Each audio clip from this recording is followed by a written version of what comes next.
Okay, this is contour drawing. And a contour drawing is a drawing that shows three-dimensional form without the use of shadow or some sort of shading or values.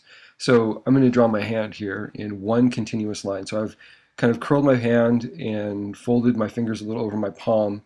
And the idea here is to go really slow. And so because I teach this and I do this sort of explanation of contour so many times per year for so many years, it's something that I can go probably a little faster with. And when you're a student, you don't really go quite this fast. But the idea is that it's one continuous line. You don't lift the pen or the pencil.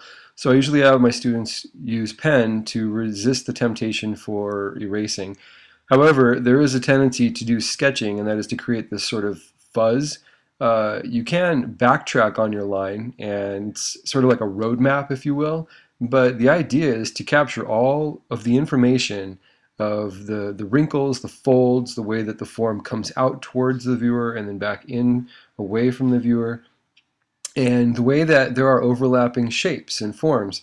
They're like, for example, the way my fingertips are curled over the fingers themselves, and the thumb and my pinky, for example, are overlapping my palm. And you can see that in the picture off to the upper right hand corner. So what I've done here is I've started on my third finger, or the ring finger, and I've done all the parts of that finger and then moved on to the next thing, to the next object. I could have gone left or right to the pinky, or as I am now up to the middle finger. And so the idea is to not just look for wrinkles, not to just look for little creases in your skin, but to where there's actually a change in the surface form. There's like a dip or a rise, as if it was sort of like mountain structures, valleys and mountains. And so you usually will see that, and it'll be notated by a change in what looks like values. So you're really sort of outlining the values. You're outlining the highlights and outlining the shadows, because that's essentially the way that the form is described to you. And so you're creating this sort of what could be used as a sort of paint by numbers type of form. So in a nutshell, that's kind of how it's going. So I just continue, just keep working around, and if you get to where there's two things that are connected, like I got to where my thumb and my middle finger kind of overlap, I drew the line of the thumb. If you backtrack, you'll see I drew the bottom edge of the thumb, but then what I did is I went back to finish the middle finger and then came back to the upper and lower part of the thumb, slowly working my way down the palm. So if you lift your pen or pencil, it's fine, but you should really put it right back down where it was. The idea is not to overanalyze what's on the paper. You're really trying to overanalyze what's in front of you as the actual object, so that you look at this like you've never looked at a form like this before, like you've never really studied this object in this manner before. So there's going to be distortion. There's going to be some fingers that are supposed to be small, they're going to get big, and then and then vice versa. The big fingers are going to get small, and there's going to be a stretching. And in fact, when you get around to doing the entire drawing, things may not match up. You might end up drawing fingers on top of fingers where they don't even exist. So now I'm going to have to pull my paper down here in a second so it can get onto the camera a little bit better.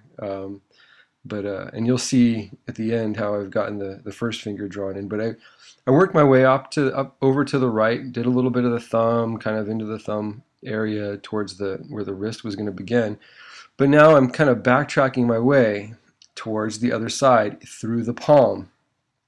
And the idea is that this creates a reference point. When you feel the distance between one area and another, you're actually kind of maintaining that relationship in your head to where you can kind of figure out where the object's supposed to go. But if you lift the pen, if you lift the pencil, then you're going to be forced to sketch. You're going to be forced to kind of lightly and loosely pencil it out rather than having this sort of confident line.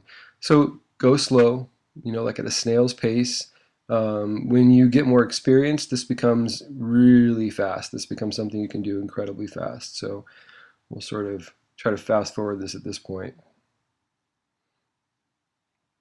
and you'll see how the entire form ends up not matching up. So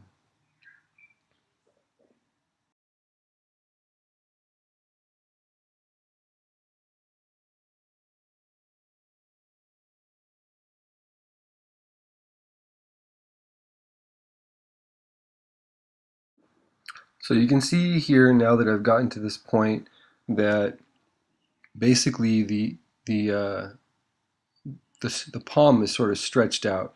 It's not meeting up. Where where the muscle of the thumb is, the lines don't attach because the drawings become elongated simply because I'm not focusing on proportion, I'm focusing on detail in specific areas. So that's the way it goes, and kind of here's how the whole thing looks. So give it a try. Good luck.